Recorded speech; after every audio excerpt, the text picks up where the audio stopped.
everybody, welcome. I'm Sophia Parola with the Garden State Film Festival, and here with me is filmmaker Joe Borzotta with the short film Across the Bar. Joe, thank you so much for joining me today. Thank you. Cheers, Sophia. I'd set the tone right Ooh, for I wish I had the your film. drink. Cheers. So, It's tea. It's too early in oh, the morning. well, I was gonna say it's a perfect segue because you got Across the Bar, and I would love for you to tell us a little about yourself and about the film. Sure. It was kind of a long, circuitous but interconnected journey. I went to art school, Rhode Island School of Design. I'm a painter. Later on, I had moved to Hoboken, New Jersey, and I started an arts group. And we used to meet in the back room of this old Irish bar called the Shannon Lounge. And I kind of got this idea of an art space that was supported by a bar. And I decided to open up a bar, which I did, called Liquid Lounge. It was a bar art gallery in Hoboken. And later on, I owned another bar in the Lower East Side of New York City called 12-inch DJ Bar on Essex Street. So that kind of got me there. And there's a saying that's at the front of the film. It says, "People confess to their priest or their bartender," which is a quote a priest told me. And it's true. I don't know. Have you ever attended bar or done any wait I staff type work? absolutely have, and they do. So people Mhm. open up, especially when the alcohol's flowing. So people started confessing as I was bartending all these like wacky stories and like TMI, too much information type tales. So I started jotting them down on coasters and napkins. And I did a comic strip called True Tales from the Bar Side, which I found. This is one of the last copies I have left, and it's Wow, cartoon strips. And that is I amazing. thanks. And I did the stories with the person looking at you. So when you're reading the comic, you kind of became the bartender. And I always thought that would make a cool film. And here we are. Wow, amazing journey. Yeah. And it's great to I can't believe you have all these bars that you opened up. I'm in Jersey City, not far from Hoboken at All all. right. Right on. So that's amazing. I definitely have to, are these bars still open? This has nothing to do with the film, but I'm just curious. No. The Mhm. the Liquid Lounge I sold a long time ago, and the bar in New York I bought, it was kind of a real dive pit. I bought to Mhm. fix it up and flip it, and I had that just for a couple of Wow. years. That's amazing. And what Yeah. about these comic strips? So that was the last copy you said? So I only have like two or three left. And originally it was called True Tales from the Bar Side. So before I did the film, I reached out to Gary Larson's people who does the comic strip, The Far Side. Mhm. And I said, before I do this film, are we going to have any problems? And they said, yeah, maybe you should change the name. So I changed it Oh, to Across the Bar. And it's wow. shot the same way. It's three people in a bar, divey bar, on a quiet night. It's really dead. And I'm standing, we shot it with me standing behind the camera. So you don't see me. So they're talking to me. So just like the comic strip, as you're watching the film, you become the bartender. Like Yes. they're talking to you, Sophia, Yes. you know. Wow. So, I mean, it says conceived and directed by Joe Borzotta. So, when did you conceive this? You said this would be a great idea for film. When was it that you said, "Let me make this film," and when did you guys film this? Oh God, like any artist, I always have like 10 million projects Right? in the back of my mind. So I actually thought about it, gosh, a long time ago, probably more than 10 or 15 years. And it was just always in the back burner of my mind. And as time went on with technology, it became much easier for somebody who's not a filmmaker to make a film, you know? And I had some health stuff about 10, 15 years ago, and I made like sort of a bucket list. And one of the things was I finally wanted to do this as a film. And we did. There was a bar called the Brighton Bar in Long Branch, New Jersey. I also do stand-up comedy. And that was kind of like our home base for a lot of the comics in this area.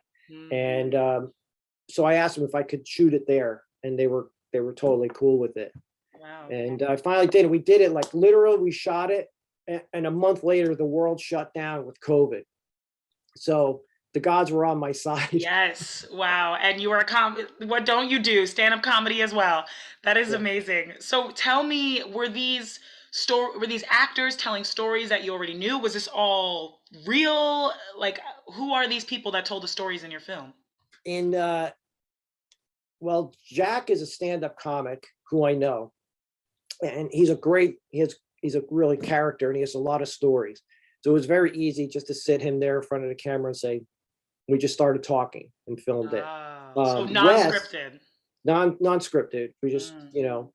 kind of went at it. And Wes, wow, Wes is not a performer. He used to hang out before I bought Liquid Lounge. I bartended in Hoboken, and he was a regular.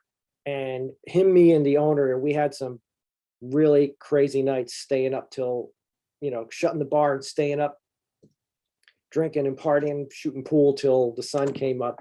So I got in touch with him, and I just sat him in front of the camera. I said, Wes, just tell some stories about from back in the day. So Oh, his wow. segment is more like reminiscing. Mm-hmm. Damaris, I was actually in a film that she produced. I played the psycho ice cream guy, ice cream man who kidnaps these two kids. It's really wacky. And she was another one who's a great talker. And Mm-hmm. while we were shooting the film, she told me some of her crazier She was stories. fun. And yeah, so she was another one. I just sat down, I just kind of cajoled her a little bit and just let her go. Wow, that's amazing. So you produce this. You got these people together, had them sit Mhm. down and just tell these stories, and they were aware that they were being filmed. Yeah. And I'm hoping that eventually, I mean, if we want, this is a dream come true, just getting this film done and getting into a film festival is like Mhm. kind of a bucket list thing, like I said. But ideally, I mean, I also see this short film as kind of like a pilot for a TV show. I can see that Yeah. absolutely. And And even like from, having this is just me. Like I don't know if you already thought of this, but even having the stories go, but like kind of visuals of the stories as they're telling it. yeah, Cut to the actual stories they're telling. That sounds I'm awesome. open to anything. If You should anybody do that.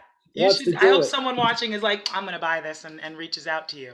Yeah, I mean, it's kind of like, remember that show Taxi Cab Confessions on HBO? It sounds familiar. It's like they had a camera in a cab, and Ah, the taxi driver cajoled these people to tell these mm-hmm. stories. And then at the end of it, they said, by the way, you're on film.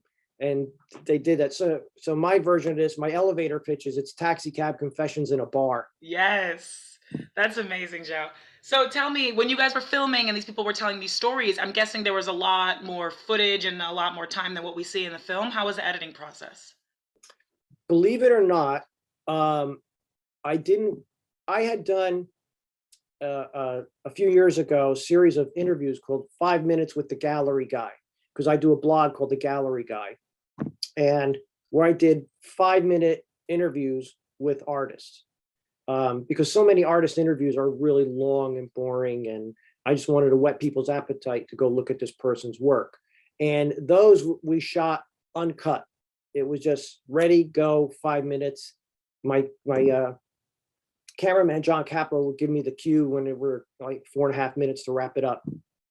So I wanted to have that kind of spontaneity and this. So there's really almost no editing.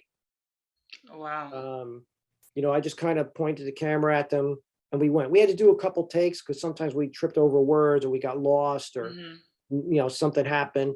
But it was basically just straight up, no editing. Amazing. So, what gravitated you towards the Garden State Film Festival? I know this was filmed in Jersey, which I love to see it. I actually went to school in Long Branch, so I know Brighton Bar.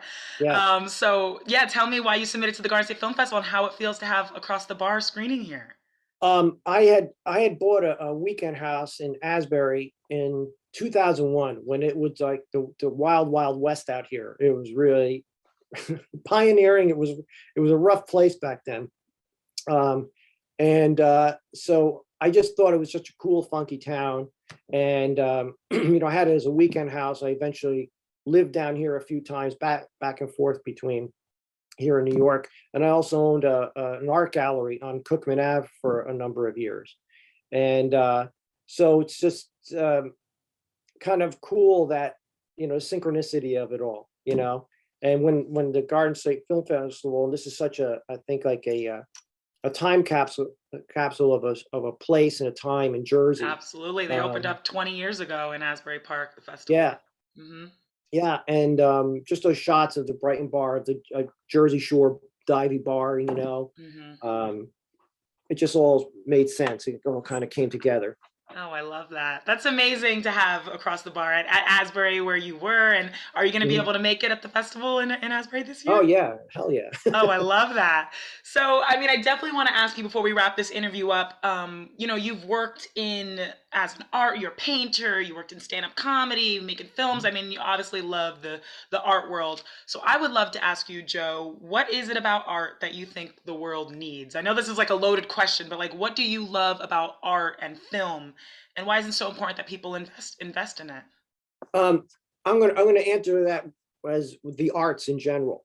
And I don't think people realize how much the art and design is part of our everyday lives. You might be a person who has no interest in art at all, knows nothing about it, but the clothes you wear were designed by an artist. An industrial designer designed the machine to make that. There were artists that designed the packaging, the labels, the signs in the store that made you want to buy that piece of clothing. And that goes across, there's a lot of other examples I could give you with that, why the arts are so important. Hmm. And it also, I think it's what makes a civilization, a society rather civilized. Um, it makes you more sensitive, more aware of everything around you, people, the world, gets you to think. I don't think you have to know a lot about art or know anything about art to appreciate it. I mean, you can look at a painting and just say, wow, I really love the color in that. And that's fine. You don't have to analyze it and know all the background. I think that's where people get intimidated by certain things in the arts and film and dance, uh, opera, everything like Hmm. that. I don't know a lot about it, but you don't have to know a lot about the arts. It's kind of universal. It transcends age, race, culture, geography. So Hmm. that's why I think I hope I answered your question. I You think that's absolutely did. I agree every step of the way. Every word you said, I love it. I really appreciated talking to you today, picking your brain about you across the too. bar and just your life in general, because it's eye opening and I love that. And Thanks so you're from much. Jersey? So you're Yeah, in born and Jersey? raised Wayne, New Jersey, Love it. bopped around a lot, and I'm See, here. I have no favorites, but I do love my Jersey filmmakers. So I want to thank you for making Across the Bar, Jack, Wes, and what was her name? Damaris. Yes, everybody involved in the film, you guys were all amazing. I really loved your stories, and I really hope that this does become a series.